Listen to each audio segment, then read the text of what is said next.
আর operation সিঁদুরের পর এই প্রথম আলিপুরদুয়ারে আসছেন। আলিপুরদুয়ার প্যারেড গ্রাউন্ডে জনসভা নরেন্দ্র মোদীর। আর সাজো সাজো রব আলিপুরদুয়ারে। আমাদের প্রতিনিধি পারাদীপের প্রতিবেদন। सुख चैन की जिंदगी जियो, रोटी खाओ, वरना मेरी गोली तो है ही। আলিপুরদুয়ারে নরেন্দ্র মোদী জনসভা ঘিরে ইতিমধ্যেই মানুষের মধ্যে একটা প্রবল উন্মাদনা তৈরি হয়েছে। 40 বছরের ব্যবধানে কোনো প্রধানমন্ত্রী পা রাখছেন আলিপুরদুয়ারে। আলিপুরদুয়ারের বিভিন্ন রাস্তা যেমন সেজে উঠেছে নরেন্দ্র মোদীর কাট আউট, হোর্ডিং, ব্যানার, পোস্টারে। একই সঙ্গে তাকে স্বাগত জানাতে আলিপুরদুয়ারে যে জনসভা নরেন্দ্র মোদীর, সেখানে তাকে স্বাগত জানাতে একদিকে যেমন বিজেপির পদ্মফুল, তার সিম্বল অঙ্কিত টুপি মাথায় রয়েছে বিজেপি কর্মী সমর্থকদের, অন্যদিকে নরেন্দ্র মোদীর ছবি ছাপিয়ে তারা টি শার্ট বানিয়েছেন এবং তার বুকে লেখা রয়েছে অপারেশন সিঁদুর, জয় হিন্দ, জয় ভারত। উত্তরবঙ্গের মানুষরা এখানে মূলত আমাদের কোচবিহার, আলিপুরদুয়ার এবং জলপাইগুড়ির কিছুটা অংশ নিয়েই এই সভাটা হচ্ছে। কোচবিহার এবং জলপাইগুড়ি থেকে কিছু আসবে, আর মূলত আলিপুরদুয়ারকে আমরা ফোকাস করছি আর কি। অপারেশন সিন্দুর পরবর্তী সময়ে সেখানে কি অবস্থা ছিল এবং কি করেছেন, নিশ্চয়ই মাননীয় প্রধানমন্ত্রী জনসমক্ষে সে বিষয়গুলো রাখবেন। অপারেশন সিঁদুরের পরে এই প্রথম পূর্ব ভারতে নরেন্দ্র মোদী। তাই নরেন্দ্র মোদীর এবারের আলিপুরদুয়ার সফর ঘিরে শুধুমাত্র আলিপুরদুয়ার নয়, উত্তরবঙ্গের মানুষের একটা বিশাল উন্মাদনা তৈরি হয়েছে। সকল ডুয়ার্সবাসী মোদিজিকে স্বাগত জানানোর জন্য প্রস্তুত হয়ে আছে, তাতে কোনো খামতি থাকবে না। উত্তরবঙ্গের মানুষরা সব ইলেকশনে প্রমাণ করে দিয়েছে যে তাদের ঝুঁকি কোন দিকে আছে এবং দলকে, প্রধানমন্ত্রীকে কত ভালোবাসেন। সেটা ওনারা মুখে বলেন না, সেটা ভোটের মাধ্যমে প্রমাণ করে দিয়েছেন। আলিপুরদুয়ারের মাটি থেকে নরেন্দ্র মোদী উত্তরবঙ্গের মানুষের জন্য কি কি প্রকল্প ঘোষণা করবেন সেদিকে যেমন মানুষের নজর থাকবে, তেমনি উত্তরবঙ্গের মানুষ এটাও ভাবছেন যে বছর ঘুরলেই তো বাংলায় বিধানসভা নির্বাচন, আর বিধানসভা নির্বাচনের ঢাকে কাটি কি এই আলিপুরদুয়ারের মাটি থেকেই দিয়ে যাবেন দেশের প্রধানমন্ত্রী নরেন্দ্র মোদী। চা বাগানের শ্রমিকদের যে দুর্দশা বারবার আমরা বিধানসভাতেও তুলেছি। তাদের যে ডেলি ওয়েজ, সেই ডেলি ওয়েজ বাড়াবার জন্য আমাদের এখানকার সাংসদ মনোজ টিগ্গার থেকে আরম্ভ করে অন্যান্য যারা বিধায়করা আছেন তারাও বারবার বলেছেন, কিন্তু মাননীয় মুখ্যমন্ত্রী সেই দিকে কর্ণপাতও করেননি। এই বিষয়টাও মাননীয় আমাদের প্রধানমন্ত্রীর কাছে এই বিষয়গুলো রাখবো। ক্যামেরায় কাঞ্চন ভৌমিকের সঙ্গে পারাদীপ ঘোষ, নিউজ 18 বাংলা, আলিপুরদুয়ার। তৃণমূলও পাল্টা প্রচার শুরু করেছে। আলিপুরদুয়ারে তৃণমূল রাজ্য সরকারের পক্ষ থেকে কি কি উন্নয়নের খতিয়ান সেটা তৃণমূল তুলে ধরেছে।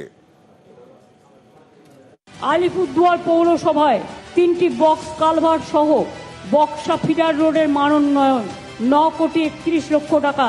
বীরপাড়া স্টেট জেনারেল হাসপাতালে 50 শয্যা বিশিষ্ট অতিরিক্ত ওয়ার্ড প্রায় 9 কোটি টাকা। ফালাকাটা ব্লকের কাদম্বিনী চা বাগান এলাকায় পানীয় জল প্রকল্পে 7 কোটি 17 লক্ষ টাকা। আলিপুরদুয়ার পৌরসভায় রাস্তা মানোন্নয়নের জন্য 7 কোটি টাকা। কুমারগ্রাম ব্লকে জয়ন্তী ধাওলা রাস্তায় কালভার্ট তৈরি করবার জন্য 3 কোটি 15 লক্ষ টাকা। কালচিনি ব্লকে হামিলটন গ্রামীণ হাট শেড নির্মাণ 2 কোটি 66 লক্ষ টাকা। মাদারিহাট বীরপাড়া ব্লকে মনসুন নদীর ওপর জয়েন্ট সেতু নির্মাণ 2 কোটি 2 লক্ষ টাকা। এছাড়াও অঙ্গনওয়াড়ি, স্কুলের পরিকাঠামো, ওল্ড এজ হোম, সোলার চালিত পানীয় জল, সৌরশক্তি সবকিছুই করা হলো। পাহেলগাঁওয়ে জঙ্গি হামলার পর পাকিস্তানের আশ্রিত এই জঙ্গিদের গুলিতেই ঝন্টু আলী শেখ সেনা জওয়ান 73 তার মৃত্যু হয়েছিল। আজকে 1 কোটির ওপর তার বিমার টাকা পরিবারের হাতে তুলে দেওয়া হলো। রাষ্ট্রায়ত্ত ব্যাংক সেই বিমার টাকা তুলে দিল ঝন্টু আলী শেখের পরিবারের হাতে। তার স্যালারি অ্যাকাউন্ট ছিল একটি রাষ্ট্রায়ত্ত ব্যাংকে। ব্যাংক সূত্রে জানা গেছে যেসব সেনা জওয়ানদের ওই ব্যাংকে স্যালারি অ্যাকাউন্ট, তাদের বিশেষ বিমার আওতায় আনা হয়।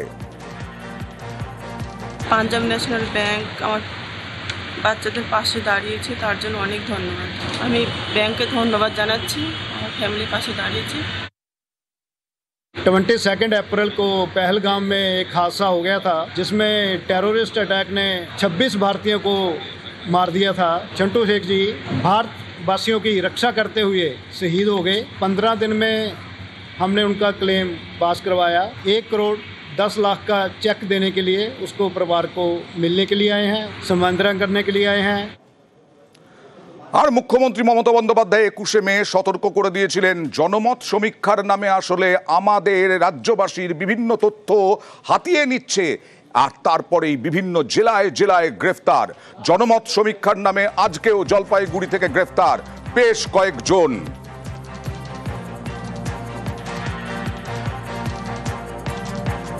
মানুষ কমপ্লেন করেছে কি কিছু বাইরের লোক এখানে এসে সার্ভে করছে বা কিছু ডাটা কালেক্ট করছে। এটা খবর পেয়ে আমাদের থানার টিম ওখানে গিয়ে ওনাদেরকে ওখানে ডিটেইন করেছে, ওনার কাছ থেকে সব ডিটেলস তা নেওয়া হয়েছে। এখন একদম ইনিশিয়াল স্টেজে আছে, আমাদের ইনভেস্টিগেশন করে ইনকোয়ারি করে আমরা তারপরে আইনগত অ্যাকশন নেব। প্রাইভেট কোম্পানির হয়ে ওরা কিছু তথ্য ওখান থেকে সংগ্রহ করেছিল, সেই ডিটেলসটা আমরা চেক করছি কি কি অথরাইজেশন ছিল, ওরা লোকাল থানাতে ইয়া কোনো গ্রাম পঞ্চায়েতে কিছু জানিয়েছে কিনা এটা আমরা দেখবো। জেলায় জেলায় গ্রেফতার, জেলায় জেলায় গ্রেফতার। জলপাইগুড়ির পর ভুয়ো পরিচয়পত্র দেখিয়ে জনমত সমীক্ষা। চন্দ্রকোনায় পুলিশের জালে 2 মহিলা সহ 9 জনকে গ্রেফতার। একাধিক জায়গায় পুলিশের অভিযান, গাড়ি, মোবাইল, ভুয়ো আই কার্ড বাজেয়াপ্ত। 9 নম্বর ওয়ার্ড, ওখান থেকে আমাদের বেশ কিছু মানুষের অভিযোগ আছে যে কয়েকজন ব্যক্তি, যুবক ছেলে, অপরিচিত ব্যক্তি, তারা এসে ঘরে প্রত্যেকের ঘরে ঘরে যে সার্ভে করছিল, আধার কার্ড, ফোন নাম্বার, টোন নাম্বার এসব নিচ্ছিল। আইসিকে আমরা ব্যাপারটা বলি, স্যার সঙ্গে সঙ্গে পুলিশ পাঠিয়ে আমাদেরকে তুলে নিয়ে এসেছে। ওরা পরিচয়পত্র দিয়েছিল এবং পিকেট টিম বলে আমার এখানে ছিল 9 জন, 9 জনের আধার কার্ড দেখি আমি সেইভাবেই দিয়েছিলাম। থানার থেকে এনকোয়ারি করতে তখন কিছু মানুষ উদ্দেশ্য প্রণোদিতভাবে গোপনে মানুষের বাড়ি বাড়ি ঘুরে কিছু গোপন তথ্য সংগ্রহ করে নেওয়ার কাজ করছিলেন। এদেরকে পুলিশ গ্রেপ্তার করেছে। মাননীয় মুখ্যমন্ত্রী 2 দিন আগে উত্তরবঙ্গের কোন একটি সভা থেকে উনি সচেতন করেছিলেন, গ্রামে গ্রামে সজাগ প্রহরা ছিল। এর পেছনে কাদের হাত আছে এটা সরকার খুঁজে বের করবে, পুলিশ খুঁজে বার করবে। আর এর আগেই বাঁকুড়ায় গ্রেফতার হয়েছিল 5 জন, 2 মহিলা সহ। তাদেরকে একজনের 2 দিনের পুলিশ হেফাজত, বাকি 4 জনের জেল হেফাজতের নির্দেশ। কারণ এই 5 জনকে জেরায় বিভিন্ন অসঙ্গতি পাওয়া গেছে, দাবি পুলিশ সুপারের। ওরা ওপিনিয়ন পোল জনমত সমীক্ষা যে সার্ভেটা হয় সেটা করার জন্য এখানে এসেছিল। এটাতে সব আছে, ভোটার কার্ড, আইডি কার্ড সব আছে। তো স্থানীয় লোক 2 জন যে মহিলা প্রপার বাঁকুড়ায়, তারা কি করে জালিয়াতি হতে পারে আপনারা বলুন? না, আমি কিছু রাজনৈতিক দল জানি না, কিছু রাজনৈতিক দল আমি কোনো বলতে পারছি না। না না না, কোনো পলিটিক্যাল দলের নয়। যাদেরকে অ্যারেস্ট করা হয়েছে তারা ঠিক উত্তর দিচ্ছে না, পরপর তথ্যগুলো চেঞ্জ করছে। তাতে বোঝা যাচ্ছে কি ওরা কিছু লোক আছে, আমরা ওর মধ্যে ডিপে ঢুকছি, আমরা জেনে যাব। এরা অনেক নাম দিচ্ছে, নানা রকম এজেন্সির নাম দিচ্ছে। আমরা আমাদের তথ্য পেয়েছি লোকের কাছ থেকে, তাদের ভোটার কার্ড, আধার কার্ড এগুলো নেওয়া, তার ছবি নেওয়া, ব্যাংক অ্যাকাউন্ট ডিটেলসগুলো নেওয়া, এইসব নেওয়ার যে কোনো যুক্তি হতে পারে না, এইসব উইদাউট পারমিশন এরা করছে।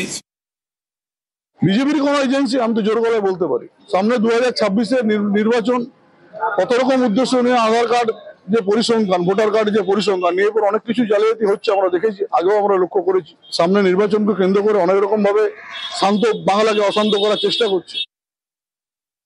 প্রাইভেট সংস্থাগুলো এরা ভোটের আগে বিভিন্ন ধরনের সার্ভে করার জন্য শিক্ষিত বেকার যুবক যুবতীদের নিয়োগ করে, নামমাত্র পয়সার বিনিময়ে বিভিন্ন ধরনের সার্ভে করে।